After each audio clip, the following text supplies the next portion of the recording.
Hare Krishna. KC టాక్స్‌కి స్వాగతం. నేను లక్ష్మి. గత భాగంలో కైకేయి వరాలను గురించి తెలుసుకున్న రామచంద్రమూర్తి తన తల్లి అయినటువంటి కౌసల్య వద్ద అనుమతి తీసుకుందామని ఆమె వద్దకు వెళ్తారు. ఈ విషయాన్ని తెలుసుకున్న కౌసల్యామాత రామచంద్రమూర్తిని వనవాసానికి వెళ్ళడానికి ససేమిరా ఒప్పుకోరు. అప్పుడు రామచంద్రమూర్తి కౌసల్యాదేవిని అలాగే లక్ష్మణస్వామిని అనేక విధాలుగా అనునయించి ఓదార్చి వాళ్ళని వనవాసానికి అనుమతి తీసుకుంటారు. ఇలా అనుమతినిచ్చిన కౌసల్యాదేవి తన కొడుకైనటువంటి రామచంద్రమూర్తికి ఎలాంటి ఒక చెడు జరగకుండా అనేక రకాలైనటువంటి రక్షణను పెడతారు.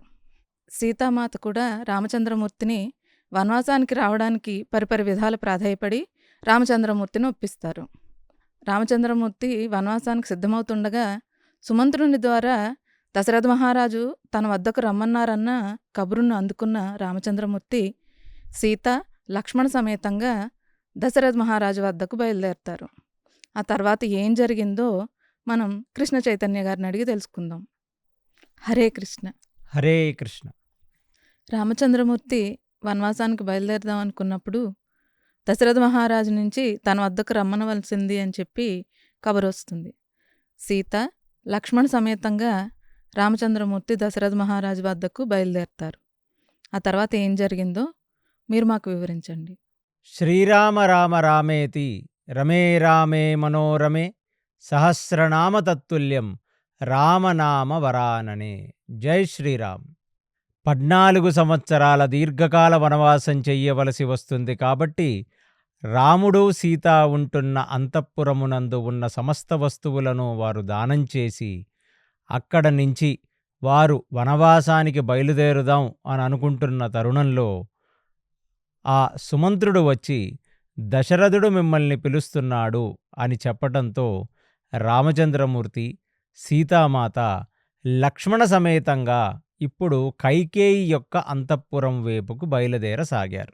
సుమంత్రుడు రామచంద్రమూర్తిని సీతాదేవిని లక్ష్మణుణ్ణి ఒక రథం మీద ఎక్కించుకొని రాముడు నివసించే అంతఃపురం నుంచి కైకేయి ఉన్న అంతఃపురం వైపుకి ఆ నగర వీధుల్లో రథాన్ని తీసుకువెళ్ళసాగాడు.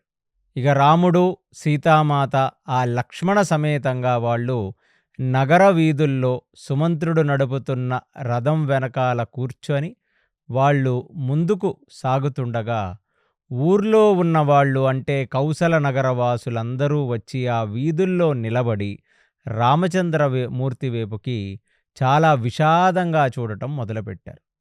ఎందుకంటే ఇప్పుడు వరకు ఫార్మల్లీ ఒక అనౌన్స్మెంట్ జరగలేదు.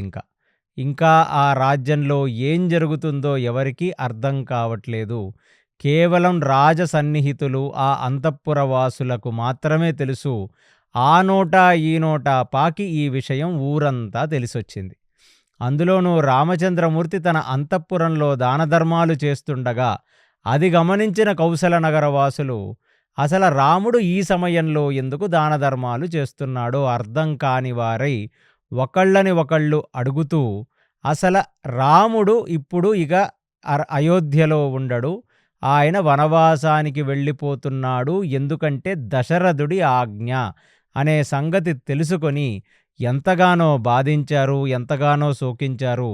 ఆ కైకేయి అంతఃపురం వైపుకు వెళుతున్న రామచంద్రమూర్తిని చాలా విషాదంగా చూడటం మొదలుపెట్టారు. అలా వాళ్ళందరూ రామచంద్రమూర్తి వైపుకు చూస్తుంటే రాముడు ఇటు అటు చూడని వాడై తల కిందకు దించుకొని లేదా తల నేరుగా పెట్టి అసలు ఎటువంటి డిస్ట్రాక్షను లేకుండా జనాల వైపు చూడకుండా ఆయన ఒక రాబోటిక్ ఎక్స్ప్రెషన్ లాగా కూర్చొని అక్కడి నుంచి వెళ్ళసాగాడు.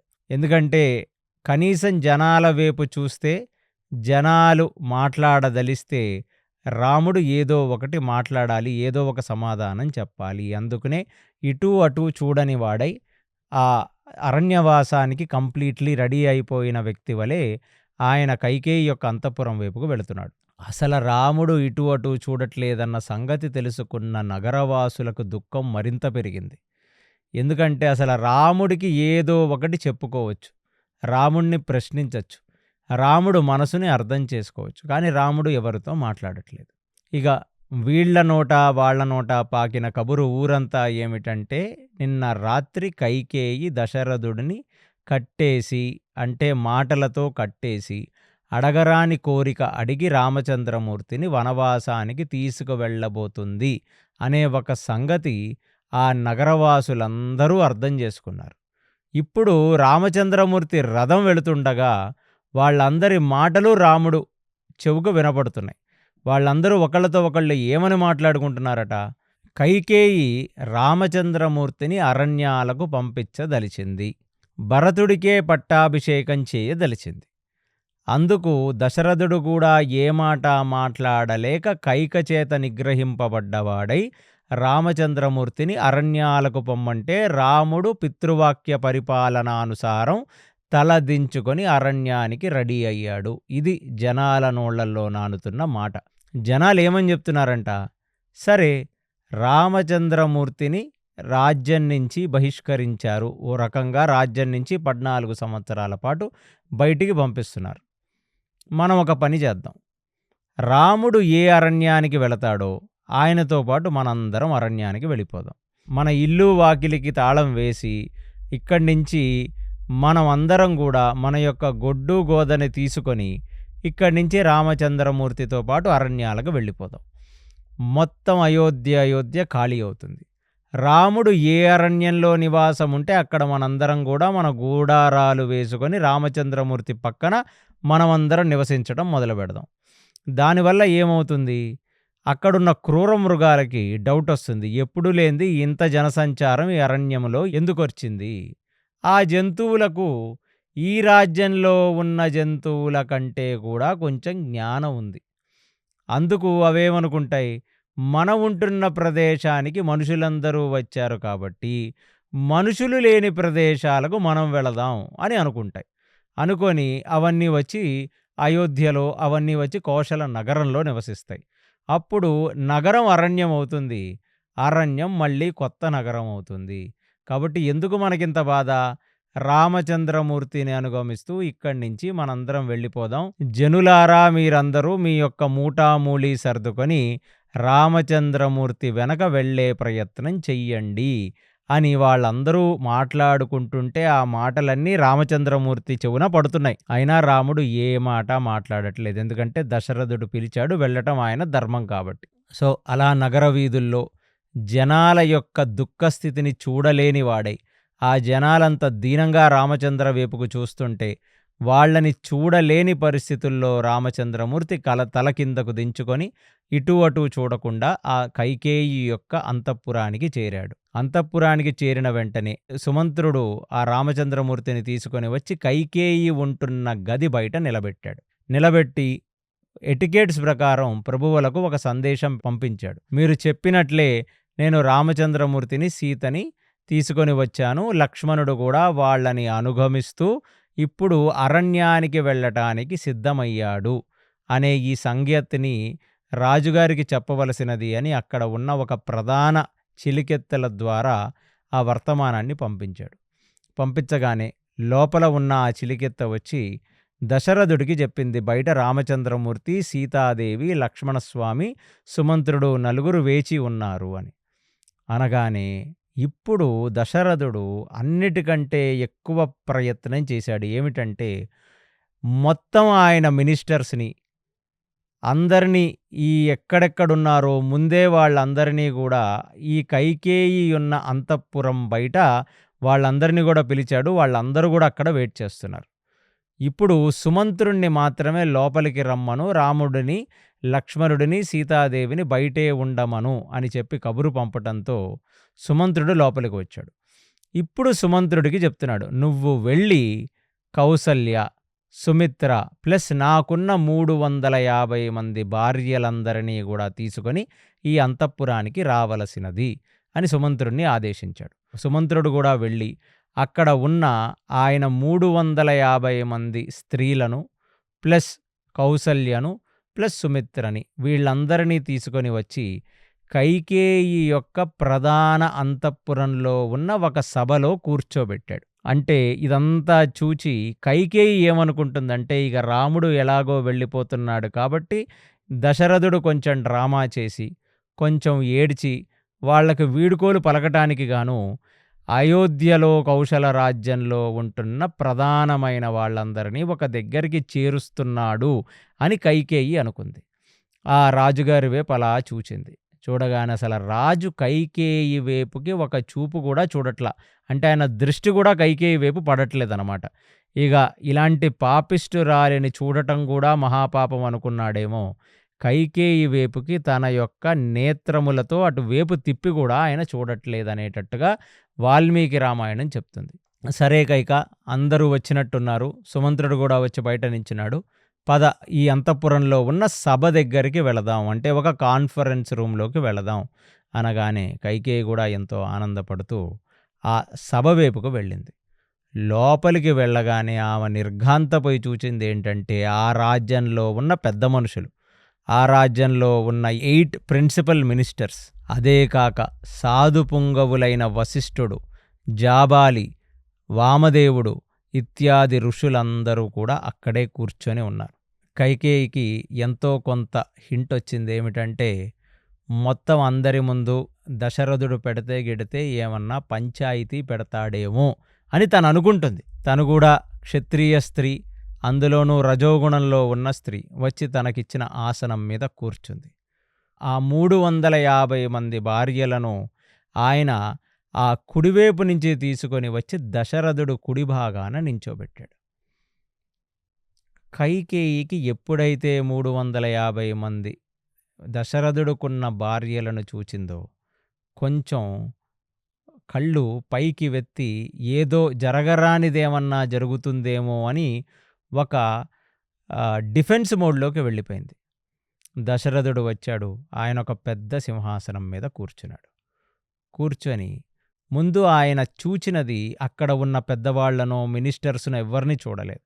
ఆయన సతీమణుల వైపుకు తిరిగి, నేను మీకు చెయ్యరాని ద్రోహం చేసినట్టు మీకు అనిపిస్తుంది, కానీ మీరందరూ గమనించవలసినది, ఒక రాత్రి నేను కైకేయి రూముకి రాగానే, ప్రతి రాత్రి నేను కైకేయి దగ్గరికి ఎలా వెళతానో, నిన్నటి రాత్రి నేను కైకేయి అంతఃపురానికి వెళ్ళగానే శోకగృహంలో ఉండి నేల మీద పడుకొని, ఆ చీర కిందకు జాపి నేల మీద పడుకొని ఉన్న వస్తువులను, అటువైపు ఉన్న గాజులన్నీ పగలకొట్టి చాలా దుఃఖంతో ఏడుస్తూ, వలవల ఏడుస్తూ నా ఒళ్ళో తలపెట్టి, మీరు గతంలో నాకిచ్చిన 2 కోరికలు గుర్తున్నాయా అని నేను అడగటంతో పాపం ఈమె మనసు బాధపడి ఉందేమో, సరే ఆ కోరికలు ఇప్పుడు కోరుకోమని నేను చెప్తే ఇలాంటి ఒక అధార్మిక కోరికలు తను కోరుకుంది.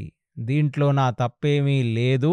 నేనేమీ కైకేయి యొక్క సౌందర్యానికి బానిసుడినై, కైకేయి ఏమీ నన్ను తన కొంగుకు చుట్టుకున్నవాడినై నేను అధర్మం చెయ్యట్లేదు. గతంలో నా ప్రాణాలను కాపాడిన కైకేయి నన్ను అర్థం కాని ఒక పరిస్థితిలోకి నెట్టేసి ఇలాంటి కోరరాని కోరిక కోరి నా చేత ఈ తప్పు చేయిస్తుంది.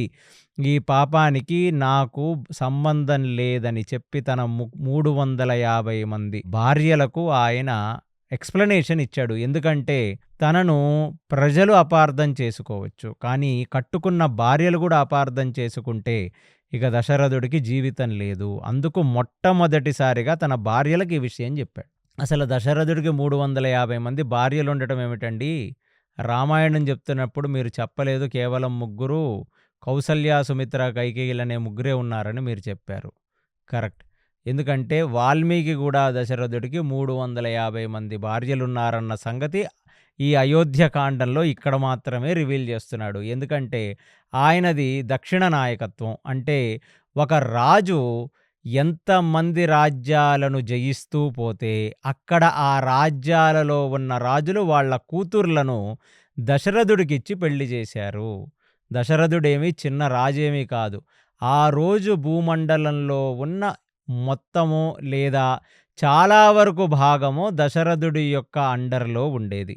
సో దశరథుడు ఎప్పుడైతే ఒక రాజ్యాన్ని విస్తరించటానికి ఆ అధర్మంగా ఉంటున్న ఒక రాజ్యాల మీదకు దండయాత్ర లేకపోతే ధర్మయుద్ధము చేస్తూ ముందుకు వెళితే, వాళ్ళు ఓడిపోయిన తర్వాత అలాంటి రాజులు దశరథుడితో సంబంధం పెట్టుకోవటం కోసం వాళ్ళ పిల్లలను దశరథుడికిచ్చి పెళ్లి చేసినట్లుగా మనకు రామాయణం చెప్తుంది. అందుకు గాను ఆయనకి ఇంతమంది భార్యలు. దశరథుడేమి చిన్న రాజు కాదు. జనకుడిలాగనో, ఆ కైకేయి రాజు తండ్రైన అశ్వపతిలాగనో కేవలం కొంత భాగానికి రాజు కాదు. దశరథుడు యావత్ భూమండలానికి, లేదా చాలా వరకు భూమిని ఆయన ఏలుతున్న ఒక పెద్ద చక్రవర్తి. ఇక్ష్వాకు కులంలో రాజులు కాదు, చక్రవర్తులు వస్తారు.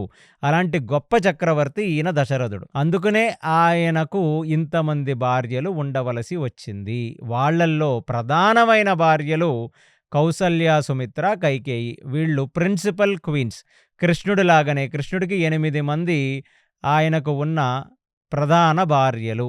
మిగతా వాళ్ళందరూ కూడా ఆయన భార్యలే. కానీ ప్రిన్సిపల్ క్వీన్స్ మాత్రం 8 మంది కృష్ణుడికి. అలాగే దశరథుడికి 3 ప్రధానమైన భార్యలు, మిగతా వాళ్ళందరూ ఉపభార్యలు అని మీరు అర్థం చేసుకోవచ్చు. వాళ్ళందరూ కూడా కైకేయి వైపుకి చాలా కోపంగా చూస్తుంటే కైకేయి ఏ మాటలు లేనిదై తల కిందకు పెట్టి కూర్చునుంది. ఎందుకంటే దశరథుడు ఇప్పుడు ఏం చేస్తున్నాడంటే మోరల్ పోలీసింగ్. అంటే ఇలాగ ఒక భర్తని, ఒక భార్య తను ఎంతగా మోసగిస్తుందో అనే సంగతి అందరి ముందు వ్యక్తపరుస్తున్నాడు. అంటే ఒక రకంగా అందరి ముందు ఆయన ఉన్న పరిస్థితిని, అందరి ముందు కైకేయి యొక్క దుష్ట ప్రవృత్తిని ఆయన ఓపెన్ చేసి అందరికీ చూపించేస్తున్నాడు. ఇక భార్యలందరూ కూడా చాలా కోపంగా కైకేయి వైపు చూస్తూ ఉన్నారట. అందులోనూ కౌసల్య, సుమిత్ర అయితే అసలు కైకేయి వైపు మనం చూడవలసిన అవసరం లేదు అని ఒక అసహ్యపూర్వకంగా, చూడరాని ఒక వస్తువుని చూచినట్లుగా కైకేయి వైపు చూశారంట. ఎందుకు చేశాడు దశరథుడిలాగా అంటే 2 కారణాలు. ఒకటి, ఈ ఆడవాళ్ళందరూ కలిసి కైకేయిని నిగ్రహిస్తారో, తిడతారో, లేకపోతే శాపనార్థాలు పెడతారో, ఇలాంటి ఒక భార్యల ముందు కైకేయి పరువు తీయటానికి దశరథుడు నిర్ణయించుకున్నాడు. కాబట్టి ఇలాంటి ఒక సీన్ క్రియేట్ చేశాడు. క్రియేట్ చేస్తే కనీసం ఇంతమంది భార్యలందరూ కైకేయి వైపుకు క్రోధంగా చూస్తే కైకేయి మనసు ఎంతో కొంత మారి, సరే జరిగిందేదో జరిగిపోయింది, రాజ్యాన్ని భరతుడికి ఇస్తే చాలు, రాముడు అరణ్యాలకే పోతాడో మరి ఇంకెక్కడికే పోతాడో దాని గురించి నాకు అనవసరం అనే ఒక మాట బహుశా కైకేయి మాట్లాడుతుందేమో అనేది దశరథుడి యొక్క ఉపేక్ష. కానీ అలాంటిదేమీ జరగలేదు.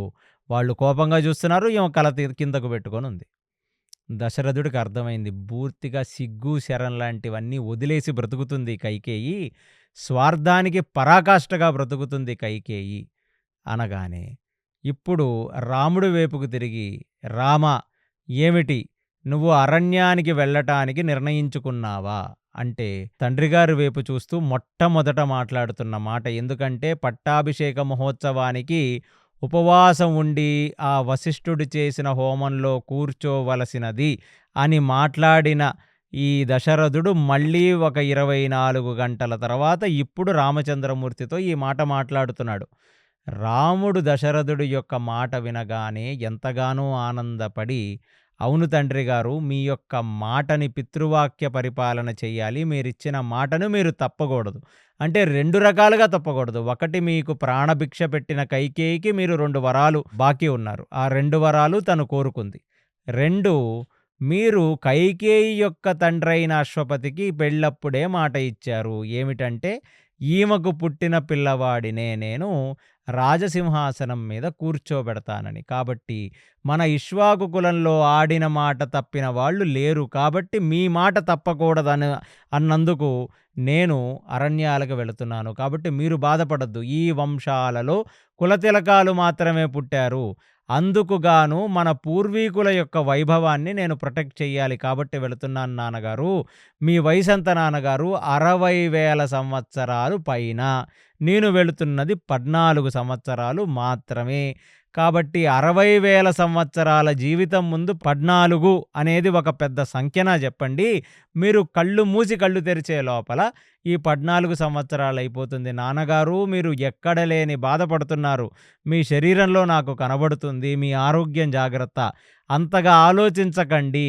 ఆ విశ్వామిత్రుడితో దండకారణ్యాలకు వెళ్ళి ఎలా అయితే తిరిగి వచ్చేశానో నేను ఇలా వెళ్ళి అలాగ 14 సంవత్సరాల అరణ్యవాసం పూర్తి చేసి వచ్చేస్తాను అనగానే ఎక్కడ లేని ఆనందపడిపోయింది కైకేయి. ఎందుకంటే ఒకవేపేమో దశరథుడు ఇలాంటిదేమీ జరగకుండా చూద్దామని పెద్ద పెద్ద వాళ్ళందరినీ పిలిచి, అది కూడా కైకేయి అంతఃపురంలో జరుగుతున్న సభలో పిలిచాడు. రాముడు మాత్రం వెళ్ళటానికి రెడీ అయిపోయాడు. అనగానే ఇప్పుడు వరకు దశరథుడు యొక్క 350 మంది భార్యలు తన వైపు కోపంగా చూస్తున్నారని తల కిందకు పెట్టుకుని కూర్చున్నది రాముడి మాట మాట్లాడటంతో లేచి నడుచుకుంటూ వేరే గదిలోకి వెళ్ళి రాముడికి నారబట్టలు, సీతాదేవికి ఇంకొక నారచీర, లక్ష్మణుడికి కొన్ని నారబట్టలు తీసుకొని వచ్చి రాముడి యొక్క చేతిలో పెట్టింది రాముడు వేసుకోవలసిన నారబట్ట, సీత చేతిలో పెట్టింది సీత వేసుకోవలసిన ఆ నార చీర, దాని తర్వాత లక్ష్మణుడి చేతిలో పెట్టింది లక్ష్మణుడు వేసుకోవలసిన ఒక నారబట్ట పెట్టి, ఇంకెందుకు ఇంతసేపు మాటలు, రాముడే చెప్పేశాడు కదా వెళ్ళిపోతాడని. కాబట్టి కింగ్ దశరథ, ఇక మనం మన అంతఃపురానికి వెళ్ళి అక్కడ లూడోనో ఏ పేకాటో ఆడుకుందాం, ఇంకా ఈ సభ ఇక్కడితో సమాప్తం, మీరందరూ ఇంటికి వెళ్ళవలసినది అంది. అనగానే వచ్చిన వాళ్ళందరూ ముక్కున వేలేసుకున్నారు. అంటే ఎన్ని రకాలుగా చూసినా కైకేయికి ఎటువంటి ఒక సిగ్గు కానీ శరం కానీ ఒక తనకు కొంత జ్ఞానం కూడా కలగట్ల. అసలు అక్కడ ఏం జరుగుతుందో కొంచెం కూడా అపరాధ భావన అసలు కలగట్లేదు ఆమె మనసులో. అసలు అది చూచి 350 మంది భార్యలు ఏడ్చారంట. అబ్బబ్బబ్బబ్బా, ఎలాంటి దాన్ని పెళ్లి చేసుకున్నాడు ఈ దశరథుడని చెప్పి 350 మంది, అంటే ఆ రోజు వరకు దశరథుని తిట్టుకున్న భార్యలందరూ కూడా, అమ్మ ఒక వయ్యలాడి వచ్చింది, లేకపోతే ఒక వయసులో చిన్నదాన్ని ఏదో పిల్లల కోసం పెళ్లి చేసుకొని వచ్చాడు, ఆయన ప్రతి రాత్రి వెళ్ళి ఆ కైకేయి అంతఃపురంలోనే నివసిస్తున్నాడని ఎక్కడైనా కుళ్ళారేమో, ఇవాళ మొట్టమొదటిసారి కైకేయి యొక్క నిజస్వరూపం చూసి ఏడ్చి దశరథుడి మీద జాలి చూపించే పరిస్థితిలోకి దశరథుడు జారుకున్నాడు. అయ్యయ్యో, దీనితో ఎంత బాగా ఉన్నావో అని మేము కుళ్ళామే కానీ ఇలాంటి దానితో నువ్వేం బాగుండుంటావో మాకు అర్థమైపోయింది అన్నట్టుగా చూశారంట. చాలా దీనంగా దశరథుడి వైపుకు చూశారంట. అసలు దశరథుడు తలబట్టుకొని కింద కూర్చుండిపోయాడు. అంటే ఇన్ని రోజులు చిన్నపిల్ల, పెద్దగా జ్ఞానం లేదు, కొంచెం రజోగుణ ప్రాంతం నుంచి పంజాబ్ ప్రాంతం నుంచి వచ్చిందని చెప్పి భార్యని బయట పెట్టుకోలేక భార్య వేస్తున్న వేషాలు, భార్య తన మీద ప్రదర్శిస్తున్న అలకలు, ఇలాంటివన్నీ కూడా ఆయన మనసులో పెట్టుకున్నాడు తప్ప ఎప్పుడు అంతఃపురం దాటి కైకేయి ఇలాంటిది అనే సంగతి ఆయన బయటికి చెప్పుకోలేదు. ఎందుకంటే ఒక భార్య యొక్క మనస్తత్వం, భార్య యొక్క నేచరు ప్రొటెక్ట్ చేయటం భర్త యొక్క ధర్మం. కానీ బహిర్గతం అయిపోతుంది, ఆమె బయటపడిపోతుంది. ఇక కౌసల్య చాలా కోపంగా చూసిందంట ఈ కైకేయి వైపుకి. నువ్వు రామచంద్రమూర్తి ఇక బయలుదేరటానికి సిద్ధంగా ఉన్నాడని చెప్పి తీసుకొచ్చి నారచీరలు రాముడికిచ్చి, ప్లస్ ఆ సీతాదేవికి కూడా నారచీరిస్తావా నువ్వు అనగానే సీతాదేవి చాలా అమాయకంగా, ఇప్పుడు వరకు నేనేసుకున్న చీరలన్నీ ఒక లెక్క, ఇదేంటో చాలా కొత్తగా ఉంది, ఇది నేనెలా వేసుకోవాలి అని రాముడి వైపుకు చూస్తుంటే అసలు అక్కడ జరుగుతున్నదేమిటి? కైకేయికి తను ఏ అపరాధం చేస్తుందో, చెయ్యరాని పని చేస్తుందో అందరూ కలిసి కైకేయికి బుద్ధి చెప్పాలని ప్రయత్నిస్తున్నారు. అందుకనే పెద్దవాళ్ళందరూ వచ్చారు. సీతాదేవి చీర ఎలా కట్టుకోవాలి అని చీత చూపించి రాముడి వైపుకు చూస్తుంటే కనీసం రాముడైనా ఆ సమయానికి అనుకూలంగా ఏమీ మాట్లాడకుండా తర్వాత చెప్తానులే నీకని అనకుండా ఆ చీరని కిందకు దులిపి, నువ్వు ఇవాల్టి వరకు క్షత్రియ కన్యవి కాబట్టి నువ్వు నార్మల్గా ఇలాంటి చీర కట్టుకున్నావు, ఋషిపత్నులు ఋషిమునులందరూ కూడా ఆ 9 గజాల చీర గోసిపోసి కట్టుకున్నట్టు ఇలా కట్టుకుంటారు, కాబట్టి నువ్వు ఆ చీరని ఇలా ముడేసి అలా కట్టుకోవలసినది అని సీతకు చెప్తున్నాడంట. దానికి దశరథుడు చూచి, అమ్మ రామచంద్ర, నేను అసలు ఇది ఎందుకు పెట్టాను ఈ పంచాయతీ, నువ్వు అక్కడ ఏం చేస్తున్నావంటే సీత కూడా అమాయకంగా రాముడి వైపుకు చూస్తూ, ఓహో ప్రాణనాథ, ఈ చీరలు సాధువులు భార్యలు, సాధ్వులు, మునులు, తపస్సుల ఆశ్రమాల్లో ఉంటున్న వాళ్ళు ఇలా కట్టుకుంటారా? ఏం చేస్తాను చెప్పు, జనకుడి దగ్గర అపురూపంగా పెరిగిన దానిని, హంసతూలిగా పాన్పుల మీద పడుకున్న దానిని, చీనాంబరాల్లాంటివి వేసుకున్న దాన్ని, సిల్కు బట్ట తప్ప కాటన్ బట్ట ఎన్నడూ చూడలేని దానిది, అలాంటిది లెనిన్ బట్టలు ఇప్పుడే కదా చూస్తున్నాను నేను, కాబట్టి నన్ను క్షమించవలసింది రామచంద్ర, నేను నేర్చుకొని ఇలాంటి చీరలే కట్టుకుంటాను అని రామచంద్ర వైపుకి చాలా దీనంగా, అమాయకంగా రామచంద్రమూర్తి వైపుకు చూస్తూ సీత మాట్లాడిందట. ఇది విన్న కౌసల్య ఎక్కడ లేని ఆగ్రహం తెచ్చుకొని 350 మంది ఏడుస్తున్నారు. కౌసల్య తన యొక్క చైర్ నుంచి లేచింది. లేచి, అసల సీత ఎందుకు వెళ్ళాలి? నువ్వు వెళ్ళమన్నది ఎవరిని? రాముడిని వనవాసానికి వెళ్ళమన్నావు. అసలు సీత ఎందుకు వెళ్ళాలి అని చాలా గట్టిగా అక్కడ కౌసల్య అరిచేసిందంట. అరవగానే మళ్ళీ కైకేయి తల కిందకు పెట్టుకొని కూర్చోవటం మొదలుపెట్టింది. అంటే ఇక జనాలకు అర్థమైంది ఎంత దారుణమైన పరిస్థితుల్లో కైకేయి ఉంది. అంటే ఎంత మ్యాన్యుపులేటెడ్ పొజిషన్లో తన ఉందో అక్కడ ఉన్న ఋషులు, మునులు అందరూ ముక్కు మీద వేలేసుకున్నారంట. ఏ మాట మాట్లాడలేదు. 350 మంది భార్యలు దశరథుడిది ఏడిస్తే కనీసం వాళ్ల వేపుకు తిరిగి చూడలేనిది రామచంద్రమూర్తి మాట్లాడగానే వెళ్ళి నారవస్త్రాలు తీసుకెళ్లి వాళ్ళ ముగ్గురు చేతుల్లో పెట్టింది. అసలు కౌసల్యకంత కోపం ఎందుకొచ్చింది అంటే, రాముడి చేతిలో నారవస్త్రం పెట్టింది అంటే మనం అనుకోవచ్చు రాముడు వనవాసానికి వెళతాడు, జటాజూటం పెంచుకొని గడ్డం మీసాలు జుట్టు పెంచుకొని కందమూల ఫలాలు తింటూ అరణ్యవాసాలలో నివసించాలి, అది కదా తన యొక్క రెండవ కోరిక. అసలు సీత చేతిలో కూడా చీరెందుకు పెట్టావు? ఎంత అమాయకురాలైతే నా కోడలు చీర ఎలా కట్టుకోవాలో తెలియకుండా, ఇక్కడ సమయం సందర్భం కూడా చూడకుండా తన ప్రాణనాథుడైన రామచంద్రమూర్తికి నేను ఇలాంటి చీర ఎప్పుడూ చూడలేదు, అసలు నేను ఎలా కట్టుకోనంటే అక్కడ రామచంద్రమూర్తి ఆ సీతాదేవికి చూపించటం, అది జీర్ణించుకోలేకపోయింది. ఇలాంటి మనస్తత్వం కైకేయిదన్న సంగతి. అసలు 350 మంది స్త్రీలు కూడా చాలా దీనంగా చూశారంట దశరథుడి వైపుకి. ఇలాంటి దానితోనా నాయనా నువ్వు ఇన్నాళ్ళు కాపురం చేసింది? ఇదంతా జరుగుతుంటే దశరథుడు అసలు ఆ 350 మంది వైపుకు చూడలేకపోతున్నాడు. ఇక కౌసల్యని చూడదలుచుకోలేదు. ఇక ముందున్న పెద్దవాళ్ల కళ్ళల్లో కళ్ళు పెట్టి చూడలేక ఏదో పెద్ద అపరాధం చేసిన వాడి వలె ఆ జుట్టు విరబూసుకొని ఆ నెత్తి మీద చెయ్యి పెట్టుకొని అసలు ఎవరి కళ్ళల్లో కళ్ళు పెట్టి చూడకుండా అలా ఉండిపోయాడు. ఆయనకు కూడా ఇదే డ్రామా కావాలి. బహుశా ఆయన వెయిట్ చేస్తున్నాడు. 350 మంది వెళ్ళి కైకేయిని కానీ కొడితే అది అక్కడ జస్టిస్ అవుతుంది, ఇలాంటిది ఏదన్నా జరగాలని ఆయన ఊహించుకుంటున్నాడేమో. ఏ మాట మాట్లాడలేదు. ఎప్పుడు జరగని ఒక విషయం ఇక్కడ జరిగింది. ఏమిటంటే, భర్త ముందు ఆ భర్త దగ్గర పనిచేస్తున్న మంత్రిలో ప్రథముడైన సుమంత్రుడు మాట్లాడుతున్నాడు ఇప్పుడు. అంటే సుమంత్రుడు అసలు కైకేయి వెళ్ళి ఆ సీతామాత చేతిలో నారచీర పెట్టడం చూసి జీర్ణించుకోలేక కళ్ళన్నీ ఎరుపెక్కిన వాడై చేతులన్నీ కూడా నిమురుకుంటూ చేతులు రుద్దుకుంటూ పైకి లేచి రాజు యొక్క దీనమైన పరిస్థితిని చూచి ఇప్పుడు అంటున్నాడు, దశరథుడు నువ్వేదో పెద్ద అశ్వత్థ వృక్షం అనుకొని పాలు పోసి వేప చెట్టుని పెంచాడు. అంటే ఇవాల్టి వరకు నేనే పురాణంలో కూడా భర్త ముందు ఒక మినిస్టర్, అంటే భర్త దగ్గర పనిచేస్తున్న మంత్రి రాణిగారిని తిట్టడం నేను ఇవాల్టి వరకు ఎక్కడ చూడాలి. అలాంటి ఒక సన్నివేశం ఇది. నువ్వు వేప చెట్టు కంటే కూడా చేదుగుండే మనిషివి.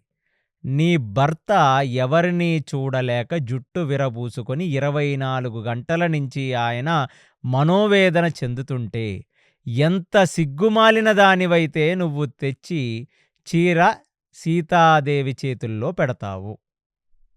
భర్త యొక్క మనసు అర్థం చేసుకోలేని ఒక దౌర్భాగ్యపు స్త్రీవి నువ్వు. ఆ మాట అనటమే పెద్ద విషయమైతే, తల్లి ఎలాంటిదో కూతురు కూడా అలాంటిదే ఉంటుంది. నీ తల్లే మంచిది కాదు కాబట్టి నీ తండ్రి వదిలేశాడు నీ తల్లిని. అందుకునే అది తెలియక అనవసరంగా దశరథుడు నిన్ను చేరదీశాడు, నిన్ను దగ్గరికి తీసుకున్నాడు. నీ తండ్రి ఎలా అయితే ఆ భార్యని వదిలించుకున్నాడో అలా బహుశా దశరథుడు కూడా నిన్ను వదిలించుకుంటే ఈ దేశానికి పట్టిన దరిద్రం ఉండేది కాదు. ఈ దేశానికి నువ్వే ఒక దరిద్రంగా పట్టావని చెప్పనే చెప్పాడంత సభలో. ఒక్కసారిగా భర్త తిట్టడం వేరు, భర్త యొక్క భార్యలు తిట్టడం వేరు. భర్త దగ్గర పనిచేస్తున్న మినిస్టర్ ఇలాంటి మాట మాట్లాడితే అసలు కైకేయికి ఏమీ అర్థం కాల. ఒక క్షణం తలెత్తుకొని 1 నిమిషం సుమంత్రుడు యొక్క బాడీ లాంగ్వేజు, ఆయన కళ్ళు అవి చూచి మళ్ళీ పిన్ డ్రాప్ సైలెంట్ కల కిందకు పెట్టుకొని కూర్చుండిపోయింది. ఒక నిమిషం దశరథుడు, ఆయన ఇప్పుడు వరకు కల కిందకు పెట్టి చూస్తున్నవాడు సుమంత్రుడు వైపుకి చాలా ఆనందంగా చూశాడంట. అంటే నేను చెయ్యలేనిది, నేను చెప్పలేనిది నువ్వు చెప్తున్నావు. అక్కడితో ఆగకుండా సుమంత్రుడు ఆ సభలో ఇటూ అటూ నడుచుకుంటూ, ఒక్క కారణం చెప్పు కైకేయి, రామచంద్రమూర్తిని మేమెందుకు వదులుకోవాలో నువ్వు ఒక్క కారణం చెప్పు. అందులోనూ భర్త యొక్క వేదనని అర్థం చేసుకున్న భార్య భార్యే కాదు, నీ తల్లిది కూడా ఇలాంటి స్టోరీయే. ఒక పిచ్చుక ఒకళ్ళతో ఒకళ్ళు మాట్లాడుకుంటున్నప్పుడు నీ తండ్రైన అశ్వపతి నవ్వితే నాకు ఎందుకు నవ్వావో చెప్పవలసినది అని నీ తల్లి కోరింది. అప్పుడు అశ్వపతి ఏమీ లేదులే అంటే, అయితే నువ్వు నన్ను చూసే నవ్వావు అనగానే, లేదు నేను నిన్ను చూసి నవ్వలేదు అన్నాడు. లేదు లేదు నువ్వు ఖచ్చితంగా నన్ను చూసే నవ్వావు, ఇక్కడ ఎవరున్నారు, నువ్వున్నావు నేనున్నాను, కాబట్టి నువ్వు నన్ను చూసే నవ్వావు, ఇప్పుడు అడిగితే చెప్పట్లేదంటే అప్పుడు నీ తండ్రి, నేను నిన్ను చూచి నవ్వలేదమ్మా, నేను ఆ పిచ్చుకలు ఒకటితో ఒకటి మాట్లాడుకుంటుంటే పిచ్చుకలు మాట్లాడినది నాకు వినపడి నాకు నవ్వొచ్చింది అంటే, అలా ఎప్పుడైనా పిచ్చుకలు మాట్లాడుకుంటాయా, అది మనిషికి వినపడుతుందా? నువ్వు నన్ను చూచి నవ్వి ఆ పిచ్చుకలు అని నువ్వు డ్రామా ఆడుతున్నావు అని నీ తల్లి నిలదీస్తే, అలాంటి నీ తండ్రి ఏం చెయ్యాలో అర్థం కాక, నాకొక ఋషి యొక్క అనుగ్రహం ఉంది, ఆ ఋషి నన్ను అనుగ్రహిస్తే ఆ గొప్ప వరం నాకు సంక్రమించింది, ఏ జీవైనా, ఒక చీమ గాని, ఒక దోమ గాని, ఒక పక్షి గాని, ఒక జంతువు గాని ఒకటితో ఒకటి మాట్లాడుకుంటే నాకు వినపడుతుంది అని నీ తండ్రి నీ తల్లికి చెప్తే, అప్పుడు కూడా కన్విన్స్ కాకుండా, అయితే ఆ విద్య నాకు చెప్పు, ఆ విద్య నాకు చెప్తే నేను అప్పుడు విని నీకు అలాంటి విద్య ఉంది అని నేను నమ్ముతాను అని నీ తల్లిని తండ్రిని ఎదిరిస్తే, నీ తండ్రికి ఏం చెయ్యాలో అర్థం కాక, నేను అలాంటిది చెప్పలేను, ఋషి యొక్క అనుమతి తీసుకోవాలి, ఎందుకంటే ఋషి చెప్తున్నప్పుడే నాకు చెప్పాడు, నేను నీకు మాత్రమే ఇస్తున్న విద్య ఇది, ఇది లోకానికి ధర్మానికి విరుద్ధమైనది, నీకు ఆ పాత్రత ఉంది కాబట్టి నేను నీకు ఇచ్చాను, నువ్వు మాత్రం ఈ విద్యని వేరే వాళ్ళకి ఎవరికన్నా ఇస్తే నీ తల పగిలి నువ్వు చచ్చిపోతావని చెప్పి ఋషి చెప్పాడని చెప్పినా అయినా సరే నేను నమ్మను, నువ్వు నాకు ఆ విద్యను ఇవ్వవలసినదే అంటే, ఎక్కడి లేని డౌట్ ఆ కైకేయి యొక్క తల్లికి. అంటే ఇలాంటి ఆడవాళ్ళు ఉంటారు సమాజంలో, భర్తని అర్థం చేసుకోకుండా పెడార్థాలు తీసి భర్తని సాధిస్తూ చాలా అందులో సైకో హ్యాపీనెస్ పొందేవాళ్ళు కొందరు ఉంటారు అని సుమంత్రుడు ఈ కథ చెప్తున్నాడు. అలాంటిది నీ తండ్రికి ఏం చేయాలో అర్థం కాక అశ్వపతి మరుసటి రోజు పొద్దున వెళ్ళి ఆ ముని ఆశ్రమంలో నించొని, ఆ ముని తన యొక్క సంధ్యావందన నిత్య నైమితిక కర్మలు తపస్సన్నీ చేసుకున్న తర్వాత ఆయన దగ్గరికి వెళ్ళి, ఇలాంటి మీరు వరం ఇచ్చారు నాకు, దానివల్ల నేను ప్రైవేట్గా ఉన్నప్పుడు ఒకరోజు ఒక పిచ్చుక మాట్లాడటం, ఒక పక్షి మాట్లాడటం విని నేను నవ్వితే నన్ను అర్థం చేసుకోలేక నా భార్య నాకు చెప్పు చెప్పు అని సాధిస్తుంది, అప్పటికీ చెప్పాను మునివర్య, మీరు నాకు ఇస్తున్నప్పుడే నువ్వు ఇలాంటిది ఎవరికన్నా ఇస్తే చచ్చిపోతావనే ఒక శాపం ఉందని చెప్పాను, నేను చచ్చిపోతానని చెప్పినా కూడా వినకుండా నన్ను శాసిస్తుంది, కాబట్టి మీరు అనుమతిస్తే నేను వెళ్ళి నా భార్యకి ఈ విద్యని చెప్తాను అంటే, అక్కడ ఆ ఋషి ఏమన్నాడట అశ్వపతితో, కైకేయి తండ్రితో, నీ మరణం వస్తుందన్నా నిన్ను శాసించే భార్య నీ పక్కనుంటే, నిన్ను లెక్క చెయ్యని భార్య నీ పక్కనుంటే, నిన్ను సాధిద్దామనుకుంటున్న భార్య నీ పక్కనుంటే, నాకు మరణం వస్తుందన్నా తన గుండె కరగలేదు కాబట్టి, అలాంటి భార్య యొక్క అప్రయోజకత్వాన్ని నువ్వు హర్షించకూడదు, అలాంటి భార్యను భరించకూడదు. అంటే భర్త అంటే భార్యని భరించేవాడు అని అర్థం, కానీ మూర్ఖపు స్త్రీని భరించవలసిన అవసరం లేదు, కాబట్టి నువ్వు నీ భార్యకి గుణపాఠమన్నా చెప్పు, లేదా తను సంస్కరించబడేటట్టుగా ఉండేటట్టుగా నువ్వు ప్రయత్నించు, ఈ రెండూ కుదరకపోతే తన్ని వదిలిపెట్టు అని చెప్పి ఆ ఋషి చెప్తే, ఆ ఋషి ఆశ్రమం నుంచి రాజ్యంలోకి వచ్చిన కైకేయ రాజైన అశ్వపతి మళ్ళీ తన భార్యకి చెప్పాడు, నాకు ఋషి అనుమతి లేదు, నేను చెప్తే నేను చచ్చిపోతాను, కాబట్టి నేను నీకు ఈ విద్యనివ్వటం కుదరదు అంటే, నీ తల్లి కూడా నీ తండ్రి దగ్గర నిలబడి బెట్టు చేసి, నాకు అసలు అలాంటి ఒక విద్య ఉంటుందనే నేను నమ్మట్లేదు, నువ్వు నాకిస్తే నేను దాన్ని పరీక్షిస్తే ఆ రోజు నువ్వు నన్ను చూసి నవ్వలేదు, పిచ్చుకలు మాట్లాడటం చూసి నవ్వావు అని నేను తేల్చుకుంటాను, ఆ రోజు వరకు నేను ఇది నమ్మను అని తెగేసి చెప్తే నీ తల్లిని వదిలేశాడు ఆయన. అది నిజం. ఇది నీ జీన్స్. నువ్వు అలాంటి కుటుంబం నుంచి వస్తున్నావు. అందుకనే ఆ తల్లి జీన్స్ అన్నీ నీలో ఉన్నాయి. నీ భర్త మాటి మాటికి బాధపడటమే కాక ఇంత పెద్ద సభ పెట్టి అందరి చేత నీకు గడ్డి పెట్టించే ప్రయత్నం చేస్తుంటే నువ్వెళ్ళి నార చీర పెడతావా సీతాదేవి చేతిలో? ఏం పాపం చేసింది సీత? నార చీరలు కట్టుకొని అరణ్యాల చుట్టూ 14 ఏళ్ళు తిరగటానికి? నీది మనసేనా? యథా మాతృ తథా పుత్రి. ఎలాంటి తల్లో అలాంటి కూతురే అని చెప్పి చాలా కోపంగా ప్రభువు వైపుకు చూసి, దశరథుడి వైపుకు చూసి, నేను అనరాని మాట ఏమన్నా అంటే నన్ను క్షమించవలసినది అని చెప్పి కూర్చుండిపోయాడు. ఇవాల్టి వరకు పౌరాణిక చరిత్రలో మన ఎన్ని పురాణాలు చూసినా ఒక రాజుగారి ముందు రాజుగారి ప్రధాన సలహాదారుడు లేదా రాజుగారి ప్రధానమంత్రి, రాజుగారి యొక్క ప్రిన్సిపల్ క్వీన్ అంటే మొదటి కక్షలో ఉన్న ప్రధాన కక్షలో ఉన్న రాజుగారికి అతి ప్రియమైన భార్యతో ఇంత హేయంగా ఇంత కఠినంగా మాట్లాడినట్లు మనకు చరిత్రలో కనపడదు. కనీసం తను ఇంత తప్పు చేస్తుంది అందుకనే రాజుగారు తిట్టడం వేరు, రాజుగారి పనోళ్ళు కూడా తిడుతున్నారు నన్నని కొంచెం ఇంకితమైన కైకేయికి ఉండాలి కదా. ఇప్పుడు కైకేయి యొక్క ఈగో హర్ట్ అయింది. రీగో హర్ట్ అయ్యి కైకేయి లేచి మాట్లాడింది ఏమిటంటే, ఎవడెవడో ఇష్టం వచ్చినట్టు మాట్లాడుతున్నాడు ఈ సభలో, నేనేమన్నా అడగరాని కోరికలు అడిగానా? నా భర్త ప్రాణాలు కాపాడినందుకు నా భర్త ఇచ్చిన వరాలి 2 ఎప్పుడైనా కోరుకోమని అతను అడిగాడు, అవే నేను కోరుకున్నాను. ఎందుకు పిచ్చి పిచ్చి మాటలు అందరూ మాట్లాడతారు అంటే ఇది సుమంత్రుణ్ణి పరోక్షంగా అంటుంది. ఎందుకు పిచ్చి పిచ్చి మాటలంతా మాట్లాడతారు? అది నన్ననటమే కాకుండా నా పూర్వీకుల్ని ఎందుకు గుంజుతారు దీంట్లోకి? అంటే నా తల్లి ఎలాంటిదో తల్లిలాంటి కూతురువి అనే మాట అన్నాడు కాబట్టి సుమంత్రుడు, నేను ఇప్పుడు అయోధ్య గురించి అయోధ్యవాసుల యొక్క పూర్వచరిత్ర గురించి చెప్తున్నాను. నేను ఇక్ష్వాకు కులంలో గతంలో ఎన్నడూ జరగనిదేమీ నేను కోరలేదే. పూర్వం ఇక్ష్వాకు కులంలో ఉన్న సగరుడు యొక్క 60,000 మంది కొడుకులు చనిపోతే ఆ సగరుడికి రెండో భార్యతో పుట్టిన అసమంజసుడు రాజు కావాల్సిన పరిస్థితుల్లో అసమంజసుణ్ణి రాజుని చెయ్యకుండా అసమంజసుణ్ణి దేశ బహిష్కరణ అనేది చేసి అసమంజసుడు కొడుకైన అంశుమంతుణ్ణి రాజ్యం మీద కూర్చోబెట్టారు. అంటే సగరుడు డైరెక్ట్గా ఆయన మనవడికి పట్టాభిషేకం చేశాడు. అలాంటిదన్నడు జరగలేదా? ఈ కులంలో కూడా జరగరానివి జరిగాయి కదా, మీ వంశాల్లో కూడా జరగరాని జరిగాయి కదా. నేనేమడిగాను? నేను అంతగనం మీరందరూ చించుకుంటున్నారు. నేను అడిగింది భరతుడికి పట్టాభిషేకం, రాముడు వనవాసం అని అడిగాను నేను.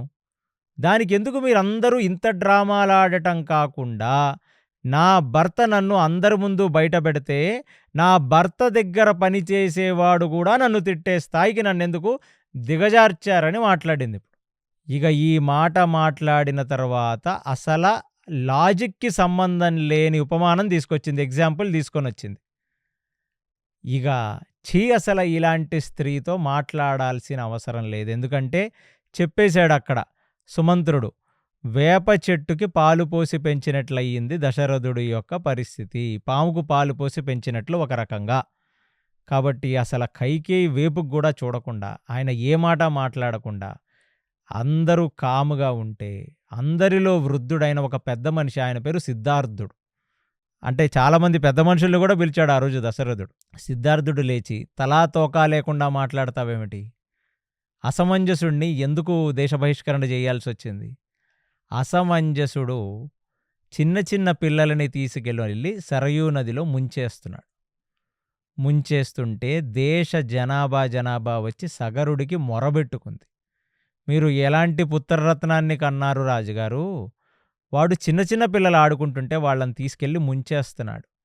కాబట్టి నేను ఏమి చెయ్యాలి?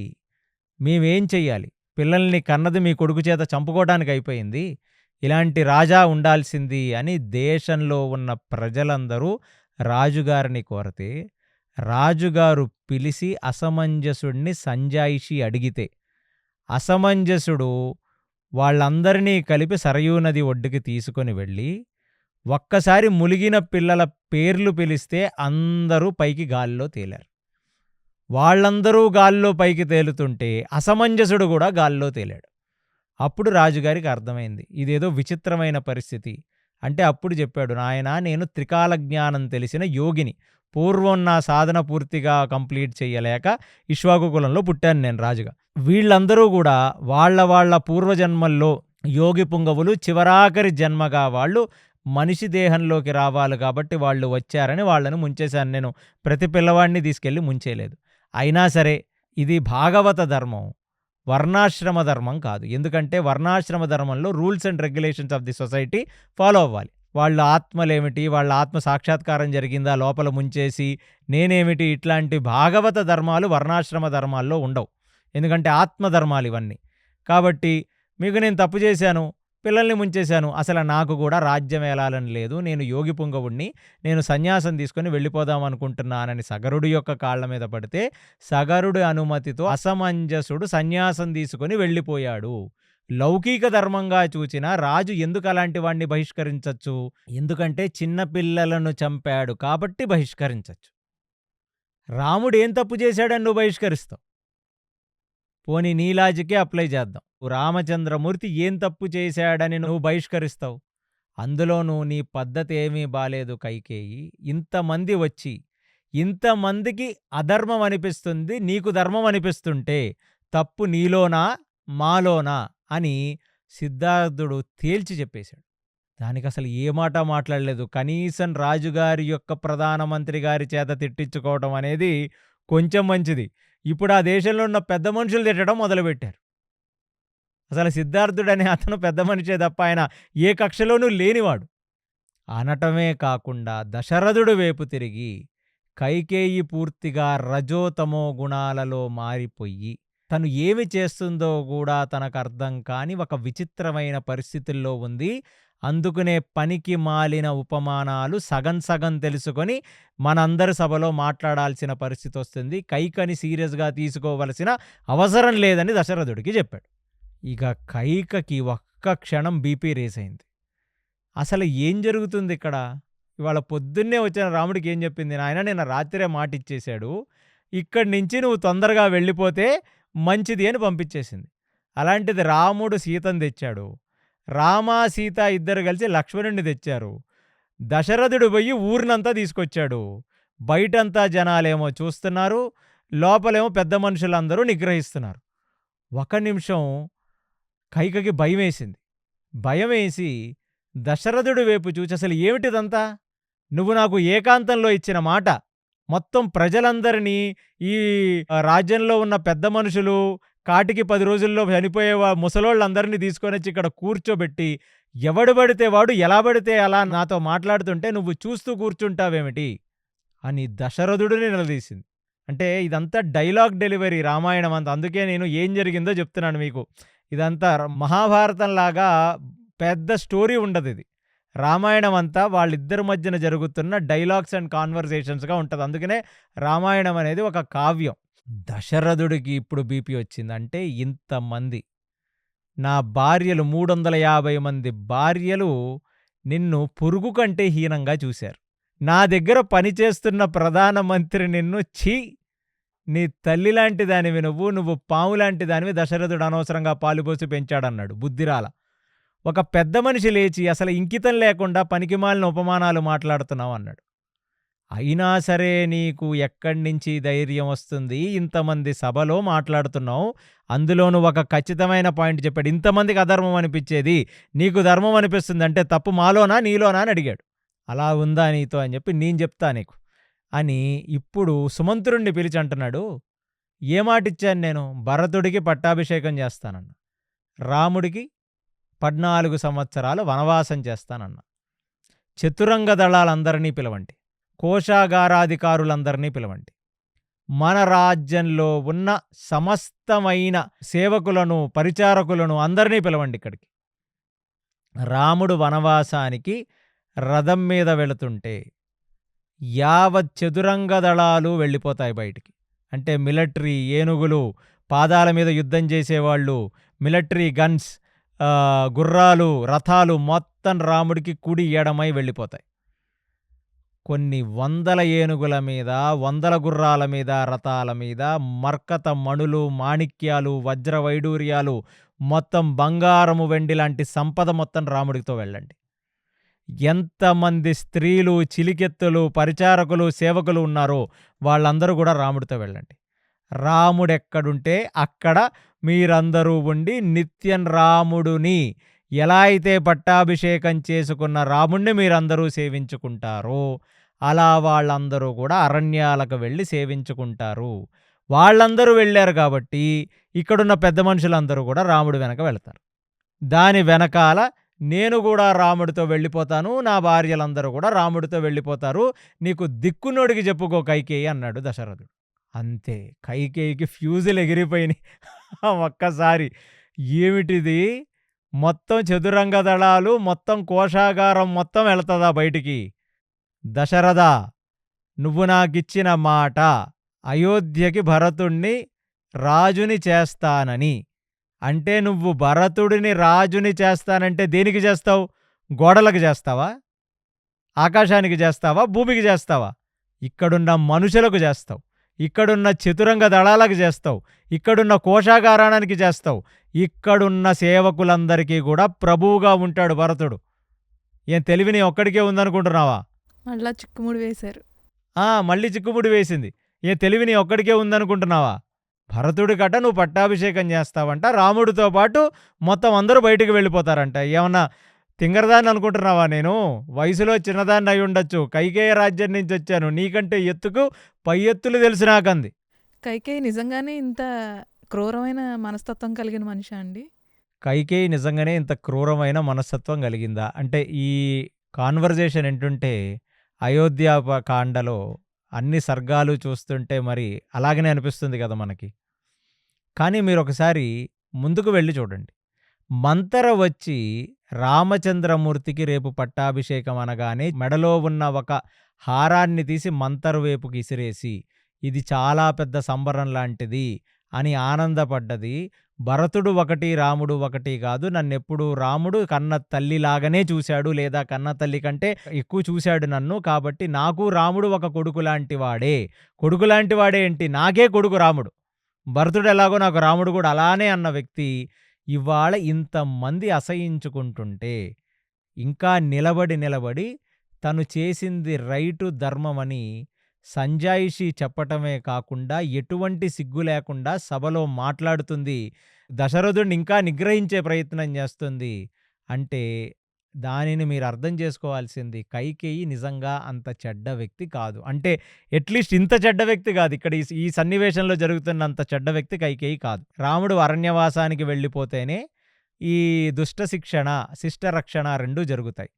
భూభార హరణానికి వచ్చే ఆ శ్రీమన్నారాయణుడి యొక్క పరిత్రాణాయ సాధూనాం వినాశాయ చతుష్కృతాం ధర్మ సంస్థాపనార్థాయ సంభవామి యుగే యుగే అవతార ప్రయోజనం జరుగుద్ది. మరి అవతార ప్రయోజనం జరిగినప్పుడు ఎవరో ఒకళ్ళ కారణం వల్ల జరుగుద్ది. రాముడు ఎందుకు వెళ్తాడు అసలు వనవాసానికి? అల్లారు ముద్దుగా 60,000 సంవత్సరాల తర్వాత పుట్టిన ఒక పాపడు, అందులోనూ ప్రప్రథముడుగా పుట్టాడు. ఎక్కడైనా ఆ రోజుల్లో ఇక్ష్వాకు కులంలో జరుగుతుంది, పెద్ద కొడుకే రాజ్యం ఇస్తారు. మరి ఎలాగా? అరణ్యాలకి వెళ్లాల్సింది ఎలాగా? ఒకవేళ రాముడు అయోధ్యకి అధిపతి అయ్యి కూర్చుంటే మరి సీతాపహరణం ఎలా జరుగుద్ది? అరణ్యాలకు వెళ్ళంది సీతాపహరణం జరగదు, అరణ్యాలకు వెళ్ళంది తాటకి రాదు, అరణ్యాలకు వెళ్ళంది హనుమత్ స్వామి రారు, అరణ్యాలకు వెళ్ళంది ఇంద్రచంద్రాది దేవతలు అందరూ వానరులుగా పుట్టిన వాలి, సుగ్రీవులు, జాంబవంతులు, నలలాంటి వాళ్ళు రారు. మరి ఎలాగా? కాబట్టి ఇక్కడ మనందరం అర్థం చేసుకోవాల్సింది ఏంటంటే, ఖచ్చితంగా కౌసల్య సుమిత్రతో పోల్చుకుంటే కైకేయి వయసులో చిన్నది, అనుభవ జ్ఞానం తక్కువ, అందులోనూ అల్లారు ముద్దుగా పెంచుకున్నాడు తండ్రి, అంతకంటే అపురూపంగా చూచుకున్నాడు భర్త. కాబట్టి అంత మెంటల్ మెచ్యూరిటీ అయితే ఖచ్చితంగా కైకేయికి లేదు. అందుకనే తను రజోతమో గుణాలలో ఎక్కువగా ఉంటుంది. కాబట్టి తన మీద విలయతాండవం చేసిన అలక్ష్మి ప్రభావం పనిచేస్తుంది. అంటే మంతర అలక్ష్మి అని చెప్పాను, తన ప్రభావం కొంతుంది.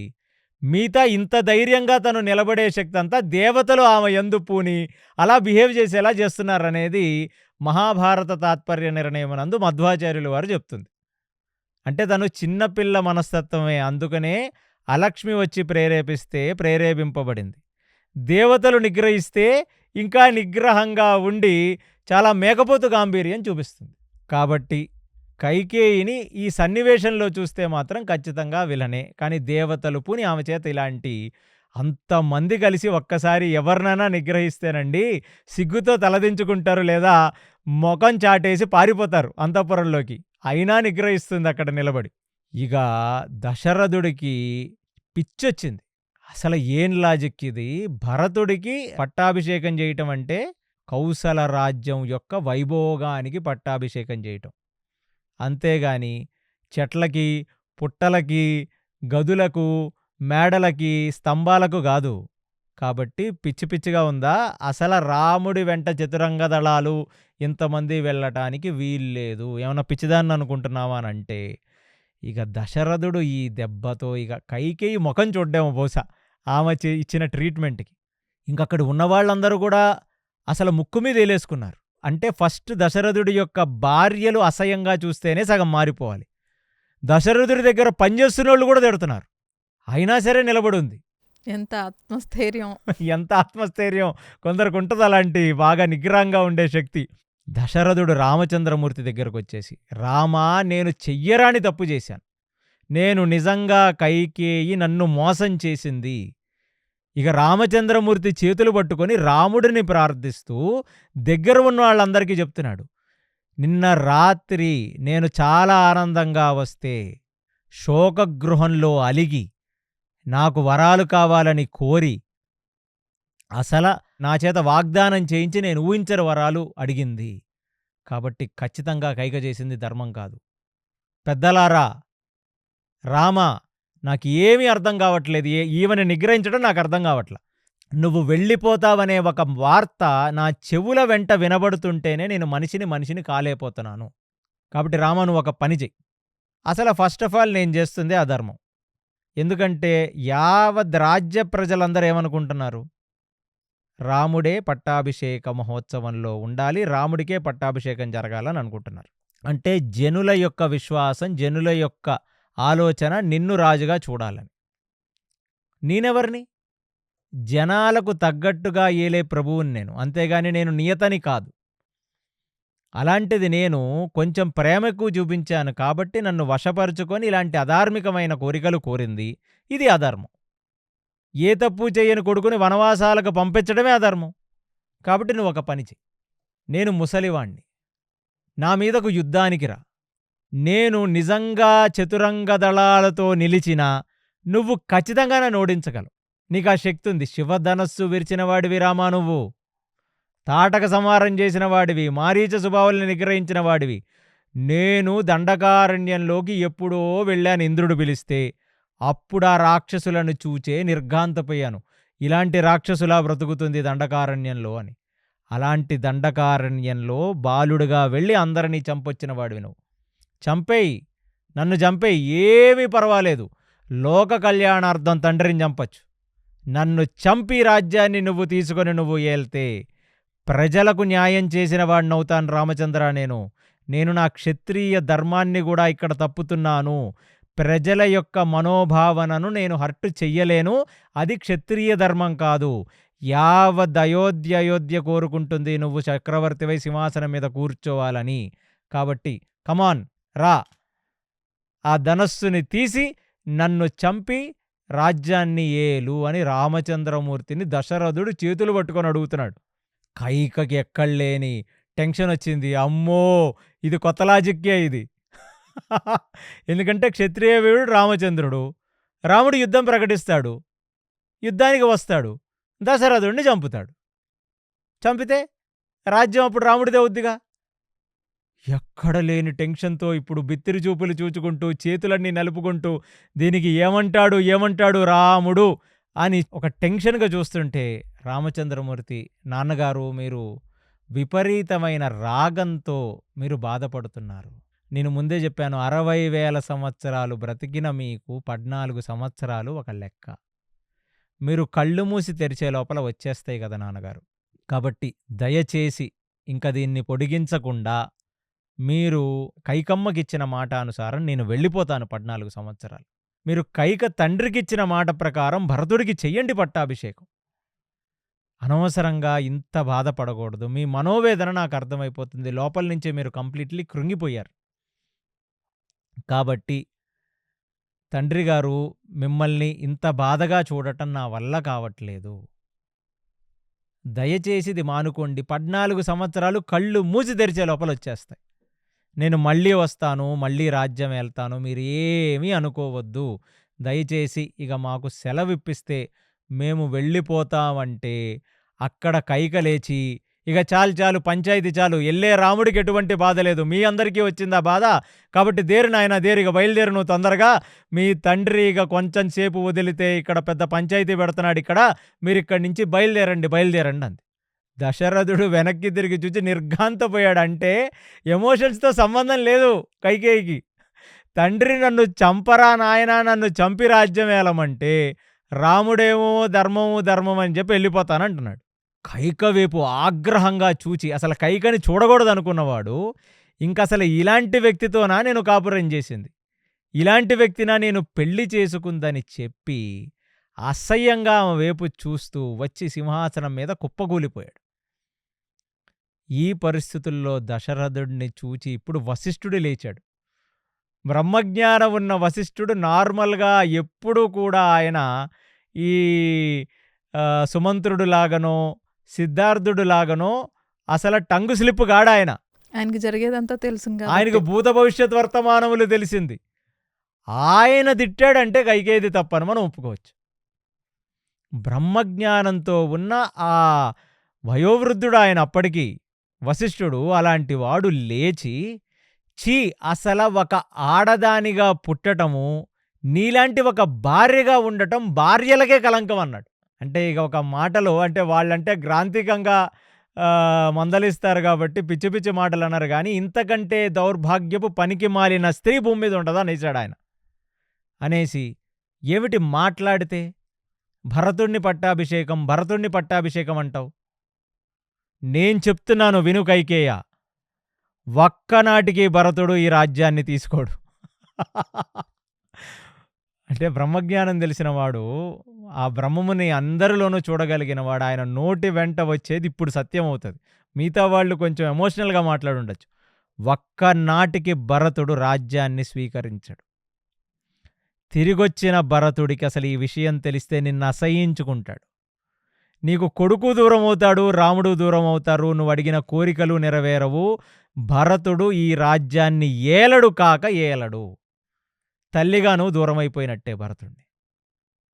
అది పక్కన పెడితే నీ భర్త కొన్ని గంటలుగా, ఒక రోజుగా ఇంత మనోవేదన పడుతుంటే నీ గుండె గరగకుండా పైన పడి ఆయనని సాధిస్తున్నావు చూడు. ఈ బాధతో దశరథుడు ఇంకొక కొన్ని కాలాల పాటు ఉండడు, ఆయన చనిపోతాడు. నువ్వు ఖచ్చితంగా విధవవుతావు. ఒక శాపం చెప్పినట్టే చెప్పాడండి వశిష్ఠుడు. భర్తకి దూరమయ్యి వైధవ్యంలో బాధపడుతూ, కొడుకు దగ్గర రాక, కొడుకు నిన్ను చూసి అసహ్యించుకుంటూ, రాముడు రాజ్యంలో లేక దిక్కుమాలిన బ్రతుకుతావు నువ్వు. ఏ ఆదరణ లేని బ్రతుకుతావు నువ్వని చెప్పేశాడు వశిష్ఠుడు. కనీసం వశిష్ఠుడు ఈ మాట మాట్లాడితే భయపడిపోవాలి, గజగజలాడిపోవాలి కదా. ఎందుకంటే సుమంత్రుల్లాగా దశరథుడి కింద పనిచేసేవాడు కాదు వశిష్ఠుడు. ఇక్ష్వాకు కులానికి రాజగురువు, రాజపురోహితుడు, మంచి చెడులు చూసినవాడు ఆయన. ఇప్పుడు వశిష్ఠుడు తన ముఖం చెలించట్లేదు, భయపడట్లేదు, తన ముఖంలో సిగ్గుగాని భయంగాని ఎటువంటి ఎమోషన్ లేకుండా మాట్లాడితే ఆ సింహాసనం మీద కూర్చోటం, తల కిందకు పెట్టుకొని భూమిని చూడటం. ఇప్పుడు చెప్పాడు, కైకేయి ఇటు చూడు అనగానే చూచింది. రాముడిని అరణ్యవాసానికి పంపుతావు కదా, ఒక్కనాటికి భరతుడు దీన్ని స్వీకరించడని నేను చెప్పాను కదా. రాముడిలో సగం సీత, అంటే ఒక భర్తలో సగభాగం భార్య, ఆత్మలో సగం భార్య అని చెప్తారు అసలైతే శాస్త్రం.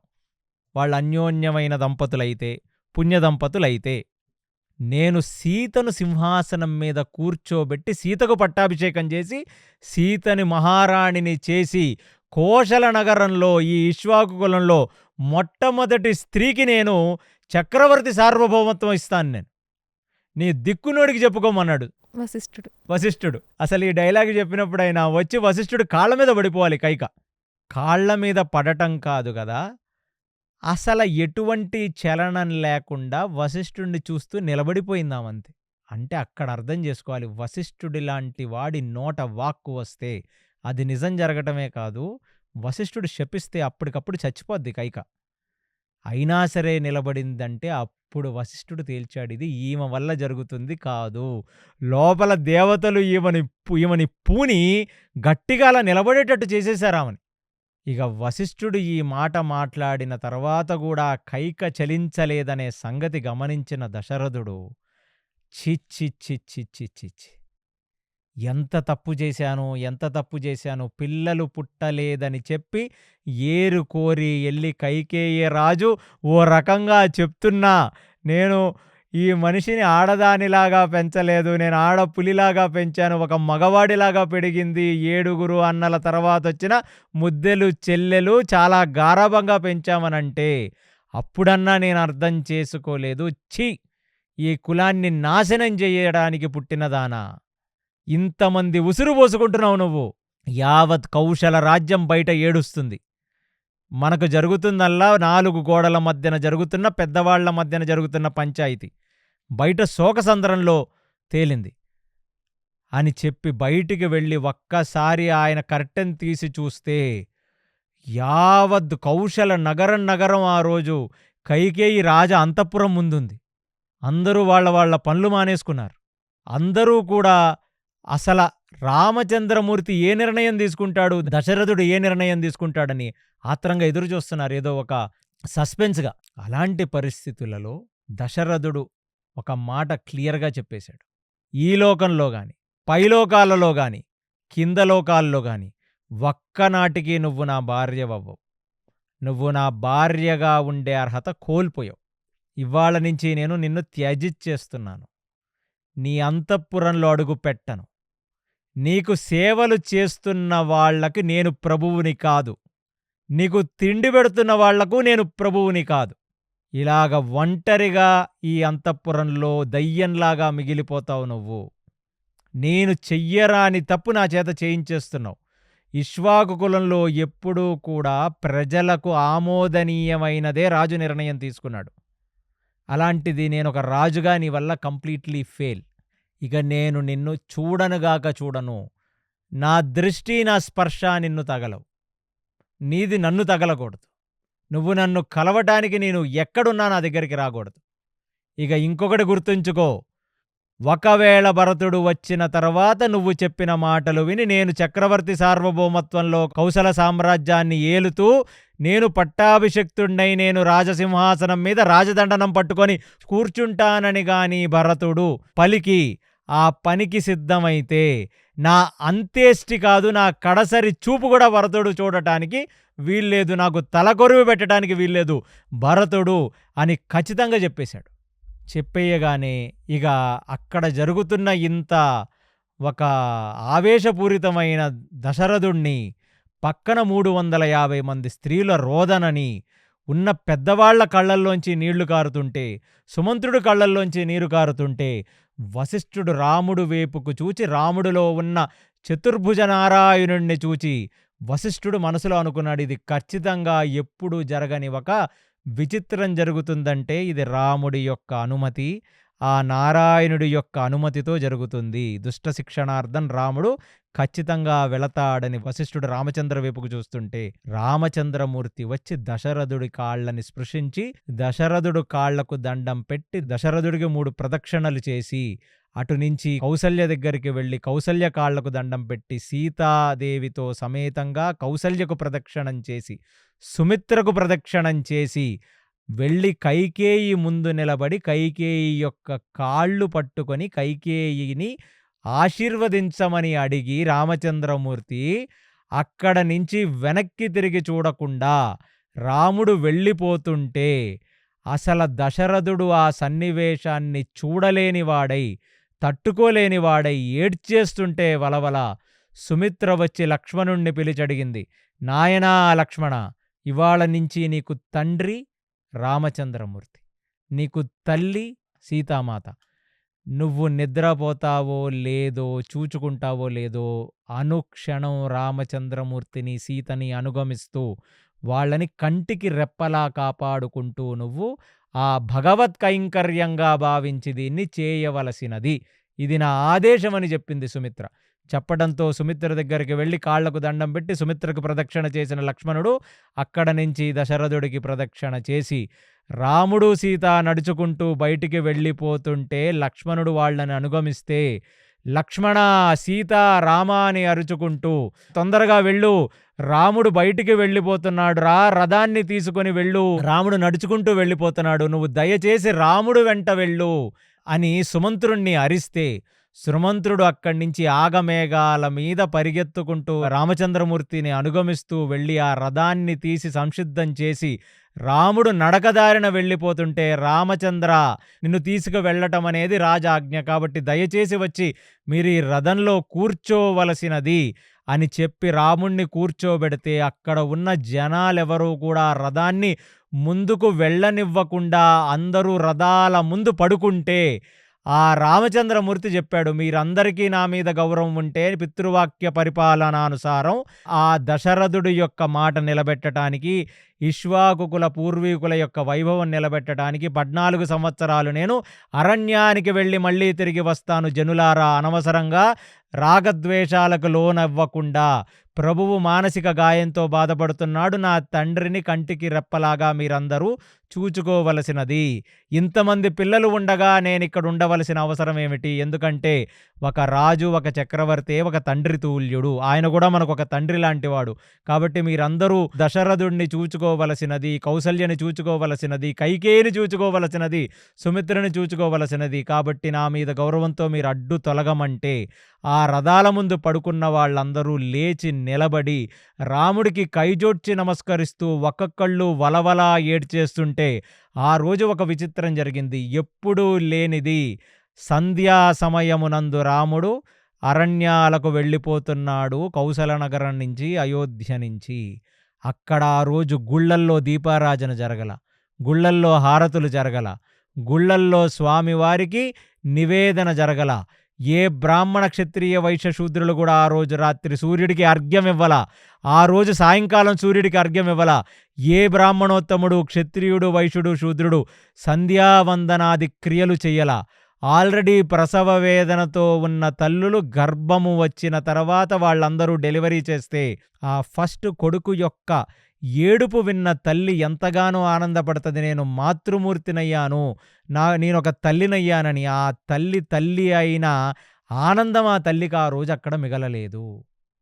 అసలు ఏమి జరుగుతుంది? శోకసంద్రంలో మునిగిపోయి వాళ్ళందరూ కూడా రామచంద్రమూర్తిని చూచారు తప్ప అస్తమిస్తున్న సూర్యుడిని కూడా వాళ్ళు ఆ రోజు చూడటం మరిచిపోయారు. అది రామచంద్రుడి యొక్క వైభవం.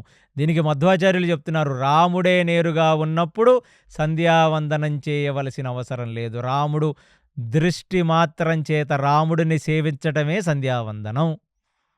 రాముడికి వాళ్ళు అశ్రుధారగా నివాళి అర్పిస్తుంటే అదే అర్ఘ్యం. వాళ్ళ ఆత్మనివేదన చేసి రాముడు మీద అనురాగంతో ఏడుస్తుంటే అదే భగవత్ నివేదనం. ఇక ఇలాంటి ఒక సన్నివేశమే కృష్ణుడు బృందావనం వదిలేసి అక్రూరుడితో కంసుడి దగ్గరికి వెళుతున్నప్పుడు గోపికా స్త్రీలు చేశారు. అలాంటిది జరిగిందంట ఆ రోజు కౌశల నగరంలో. ఇక రథం ముందుకు వెళ్ళిపోతుంటే జనాలందరూ కైజోడ్చి ఏడుస్తుంటే రామచంద్రమూర్తి దీర్ఘంగా ఒక సూర్యుడు ప్రకాశిస్తున్నట్టు నిటారుగా నిలబడి కుడి ఎడమలు చూడకుండా ఏదో ఒక దీక్షకు కంకణం కట్టుకున్న వాడి వలె అతను ముందుకు చూస్తూ అలాగ కనురెప్ప వెయ్యకుండా వెళ్ళిపోతుంటే ఎనక ఆ దశరథుడు జుట్టు విరబూసుకొని తన ఉతర్యం పైనుంచి జారిపోయి మెడలో ఉన్న పూసలు అవి తెగి కింద పడిపోతుంటే ఆయన రాముడి యొక్క రథం వెనకాల పరిగెడుతూ గుండెలు కొట్టుకుంటూ గెంతుకుంటూ రామా రామా నువ్వు వెళ్ళొద్దు, నువ్వు ఉండవలసినది అని చెప్పి ఆ రథం వెనకాల పరిగెడుతుంటే అది చూచిన కౌసల్య, అది చూచిన సుమిత్ర రాజు రాని స్థితిలో బయటికి వచ్చి జుట్టు విరబూసుకొని ఆయన పరిగెడుతున్నాడని ఆయన వెనకాల పరిగెడుతుంటే రాజు యొక్క బాధని చూచిన కౌసల్య గెంతుకుంటూ, అంటే కాళ్ళ మీద గెంతుకుంటూ గుండెలని బాదుకుంటూ ఏడ్చిందంట. రామా నువ్వు ఉండిపో, నువ్వు వెళ్ళొద్దు, రామా నువ్వు ఉండిపో, ఒక్కసారి తిరిగి చూడు, నీ తండ్రి మానసిక పరిస్థితి అస్సలు బాలేదు, పూర్తిగా ఉన్మాద స్థితిలోకి వెళ్ళిపోయాడు, పూర్తిగా పిచ్చివాడైపోయాడంటే ఆయన పరిగెత్తుతూ అక్కడ ఉన్న మట్టిలో పడిపోవటం, ఆ మట్టి మొత్తం దశరథుడి యొక్క ముఖం మీద, శరీరం మీద పడితే అసలు ముందుకు వెళ్ళలేని వాడై ఆ మట్టిలోనే అతను పొర్లుతూ ఏడుస్తూ, దాని తర్వాత మళ్ళీ రథం తన కంటి ముందు నుంచి మాయమైపోతుందన్న సంగతి తెలిసి మళ్ళీ అక్కడ చేతులు కింద పెట్టి బయటికి లేచి వృద్ధుడైన దశరథుడు ఆ వీధుల వెంట మట్టిలేస్తుండగా ఆ గుర్రాల వెంట ఈ సుమంత్రుడు రథం తీసుకెళ్తుంటే దాని వెనకాల పరిగెడుతూ కౌశల నగర పొరిమేలల వరకు పరిగెత్తుకుంటూ ఎన్నిసార్లు పడిపోయి ఎన్నిసార్లు లేస్తున్న దశరథుడిని చూడలేక ఒక్కసారి కౌశల యొక్క నగరము వీధులు దాటి పొలిమేరలలోకొచ్చిన తరువాత ఒక్కసారి రామచంద్రమూర్తి తిరిగి ఐమూలగా రోదిస్తున్న దశరథుడిని చూచాడు. ఆయన చూస్తున్నప్పుడు దశరథుడు ఒంటి నిండా మట్టి, దశరథుడు యొక్క కురుల నిండా మట్టి, దశరథుడు యొక్క కనుబొమ్మల నిండా మట్టి, ఆ ఏడ్చిన ఏడ్పుకి ఆ మట్టంతా ముఖం మీద పడి ఒక విచిత్రాకారంలో ఉండి మీద ఉన్న నగలు పూసలన్నీ జారిపోయి ఆయన రామాని చూస్తూ అరుస్తుంటే వెనక ఉన్న ఈ కౌసల్య గుండెలు బాదుకుంటూ కాళ్ల మీద ఎగురుకుంటూ తను అరుస్తుంటే తన కొప్పు ఊడిపోయి ఉన్న నగలన్నీ జారిపోయి చాలా చూడరాని విధంగా కౌసల్య దశరథుల యొక్క ముఖారవిందములను రామచంద్రమూర్తి చూచాడు. ఇదే ఇక ఆఖరిసారిగా రాముడు తన తండ్రిని చూచుకుంటున్నది. ఎందుకంటే మళ్ళీ రాముడు తన తండ్రిని చూచుకోవటానికి ఇక దశరథుడు ఉండడు. దశరథుడి యొక్క మానసిక పరిస్థితి గందరగోళంగా మారిపోబోతుంది. అది చూచి సుమంత్రుడు ఏం చెయ్యాలో అర్థం కాక సుమంత్రుడు వలవలా ఏడ్చేస్తుంటే, ఆ సీతామాత పక్కన నుంచి తను ఏడ్చేస్తుంటే, లక్ష్మణస్వామి ఏడ్చేస్తుంటే, కేవలం దుష్ట శిక్షణ శిష్టరక్షణార్థమై వచ్చిన నారాయణుడు వలె ఎటువంటి ఎమోషను చూపించకుండా తన తండ్రిని ఐమూలగా ఒక్కసారి చూచిన రామచంద్రుడు ఇక ఆ దక్షిణం వైపు చూచుకుంటూ ఆ రథం ముందు నిటారుగా నిలబడిపోయాడు.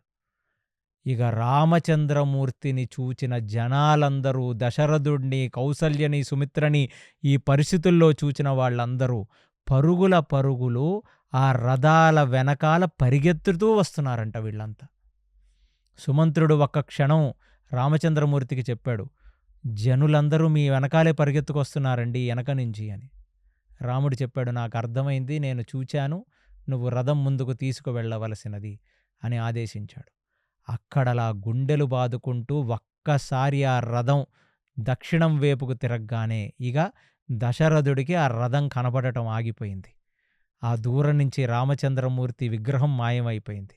రామచంద్రమూర్తి పక్కనున్న సీత, లక్ష్మణ, ఆ రథం, ఆ దృశ్యం మాయమైపోగానే ఒక కర్ర తోస్తే ఎలా పడిపోద్దో దశరథుడు అలా పడ్డాడంట భూమి మీదకి.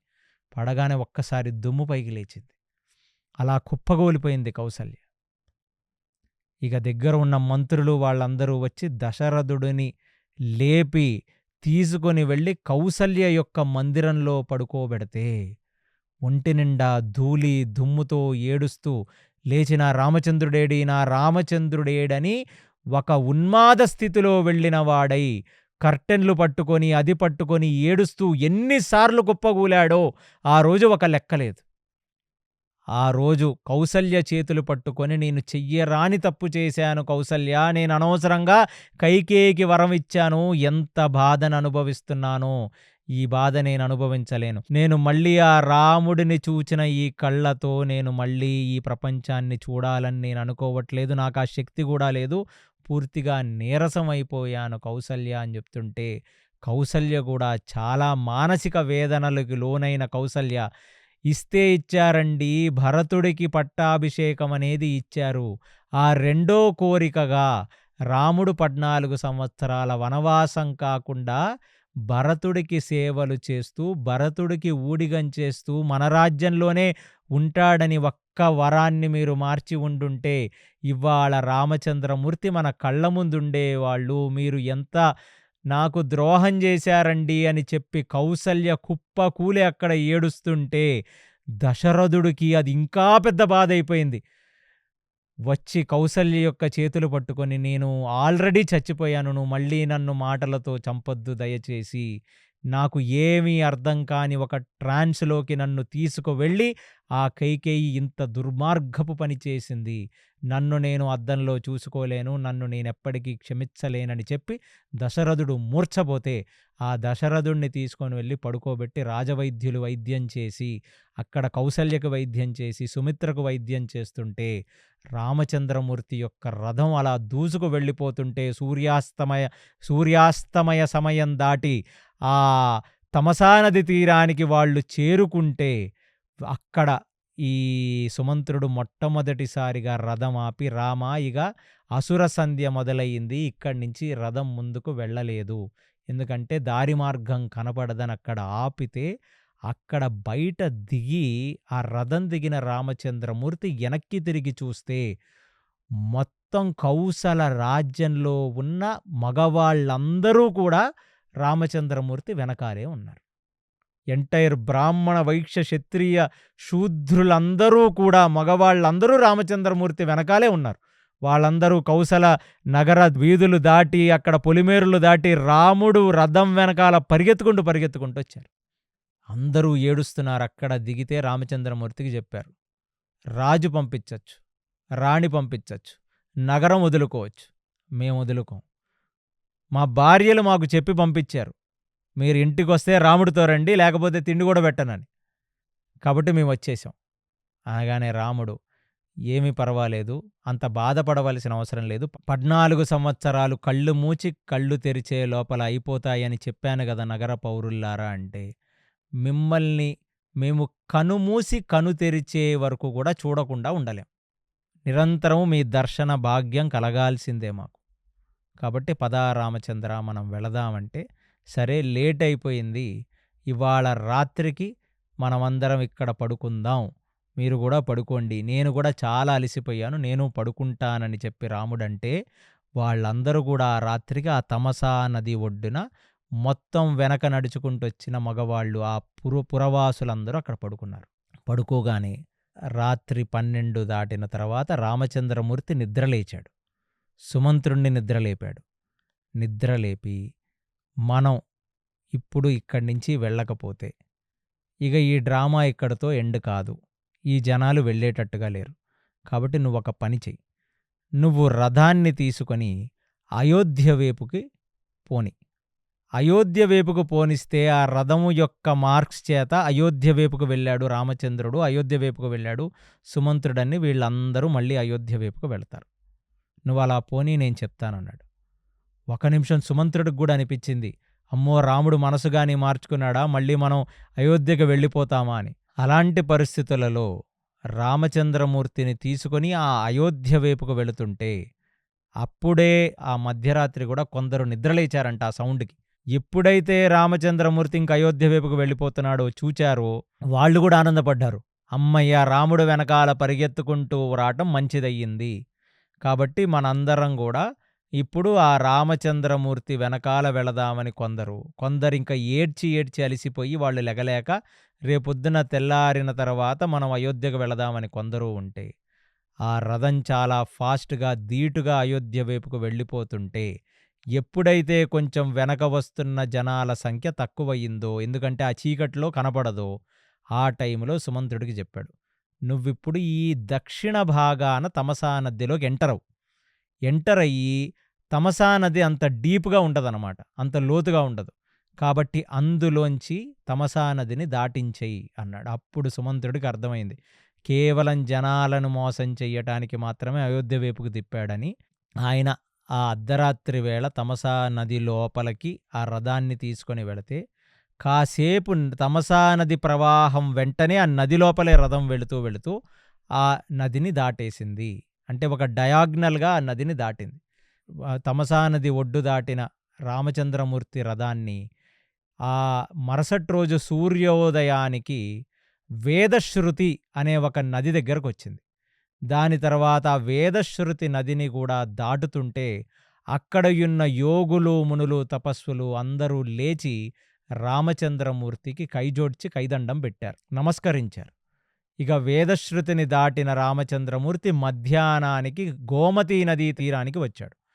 ఈ గోమతీ నదీ తీరంలో విశేషమైన కొంగలు, విశేషమైన ప్రాణులు, ఆవులు ఇత్యాదివన్నీ తిరుగుతూ ఉంటే గోమతీ నదీ తీరంలో అక్కడ ఉన్న యోగి పుంగవులు, ఋషులు అందరూ లేచి రామచంద్రమూర్తికి కైజొచ్చి నమస్కరించారు. అలా గోమతీ నదిని కూడా దాటి శివరాఖరిగా శాంధిక అనే ఒక నది దగ్గరికి చేరాడు. ఇక శాంధిక అనే నది దగ్గరికి చేరేసరికి ఆ రోజు సంధ్యా సమయం అయిపోయింది.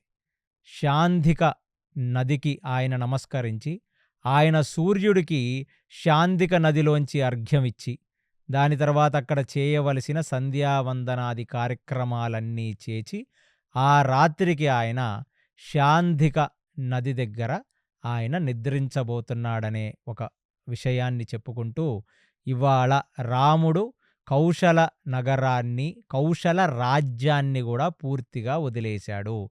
ఎందుకంటే ఆ శాంధిక అనే ఒక నది దాటితే ఇక కౌశల రాజ్యం అంతమైపోతుంది. అంటే కౌశల రాజ్యం యొక్క బౌండరీ అది. ఇక అప్పటి నుంచి దండకారణ్యం మొదలవుతుంది. ఇక ఆయన అరణ్యంలోకి ఎంటర్ అయిన తర్వాత ఏమవుతుందో తరువాయి భాగంలో తెలుసుకుందాం. శ్రీరామ రామ రామేతి రమే రామే మనోరమే సహస్రనామ తత్తుల్యం రామనామ వరాననే. సర్వం శ్రీకృష్ణార్పణమస్తు. హరి ఓం. విన్నారు కదండి, ఎంత హృదయ విదారకమైన సన్నివేశం.